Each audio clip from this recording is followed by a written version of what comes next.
ऐसे ही माता सरस्वती, ज्ञान की देवी सरस्वती का दूसरा रूप और जनक समान विदेही स्थिति को प्राप्त करने वाली राजयोगिनी दादी जानकी जी थी। राजयोगिनी दादी जी का जन्म सन 1916 ईस्वी में हैदराबाद सिंध में हुआ था और दादी जी को भक्ति के संस्कार माता पिता से बचपन से ही विरासत के रूप में मिले और दादी जी मात्र चौथी कक्षा तक पढ़ाई गई थी, लेकिन दादी जी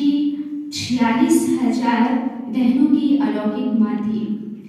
और राजयोग के अभ्यास से दादी ने अपने आप को इतना शक्तिशाली, महान और आदर्शवान बनाया कि उनका एक एक वाक्य महावाक्य बन गया और मन को इतना शक्तिशाली, संयमित और पवित्र बनाया कि उनका वो जिस संकल्प पर जितना समय स्थिर रहना चाहती थी उतना समय स्थिर रह सकती थी। यही कारण है कि दादी जी 103 वर्ष की आयु में भी उनमें ऊर्जा और उत्साह देखते ही बनता था और दादी जी केवल भारत में नहीं, विश्व के 140 देशों में अपनी मौजूदगी से लाखों आत्माओं के जीवन में सकारात्मक ऊर्जा का संचार किया था और दादी जी के संपर्क में जो भी आता था, बूढ़े, बच्चे, जवान, सभी को उनसे माँ की भाषा आती थी और जब दादी जी यज्ञ में निकली तो उस समय समाज की बहुत ही बुरी दशा थी और महिलाओं की दीनहीन दशा को देख करके दादी को बहुत दया आ गई और उनकी तकलीफ को देख करके और धर्मभेद और मतभेद को देख करके समाज परिवर्तन का दृढ़ संकल्प किया और दादी जी 21 वर्ष की आयु में बाबा के संपर्क में आई, ओम मंडली में आई और ब्रह्मा बाबा के जो इस संस्था के साकार संस्थापक थे उनके संपर्क में आते उनके जीवन को देख करके, तपस्वी अलौकिक जीवन को देख करके उनको इतना प्रभाव पड़ा कि अपना संपूर्ण जीवन मानवता के कल्याण में लगा दिया और उस समय दादी जी बाबा के सानिध्य में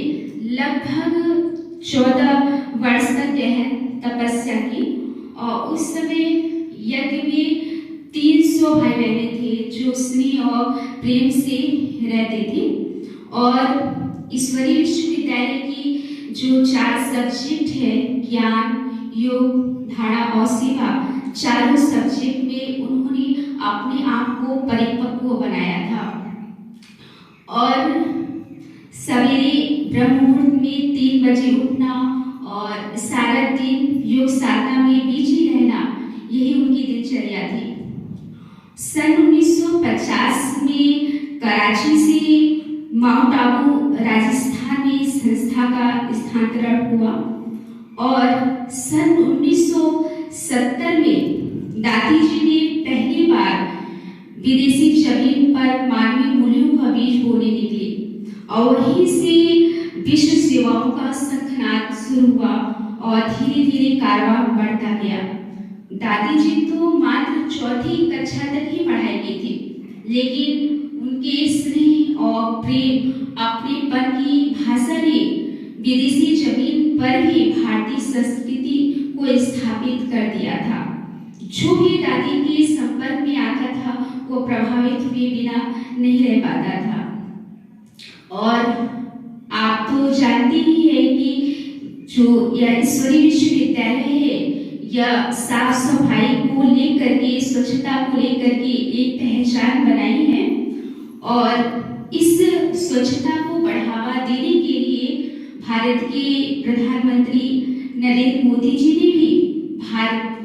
दादी जी को स्वच्छ भारत का ब्रांड एम्बेसडर नियुक्त किया था और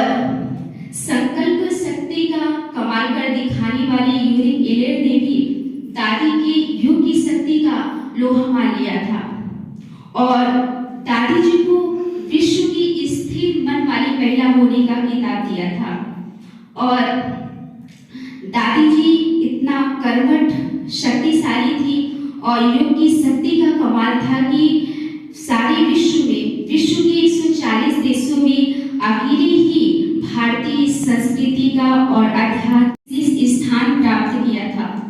और सन 1970 से सन 2007 तक सेवा की और जब 2007 में इस संस्था की मुख्य प्रशासिका दादी प्रकाशमणि जी जब अव्यक्त हो गई, तब उसी के बाद ही दादी जी को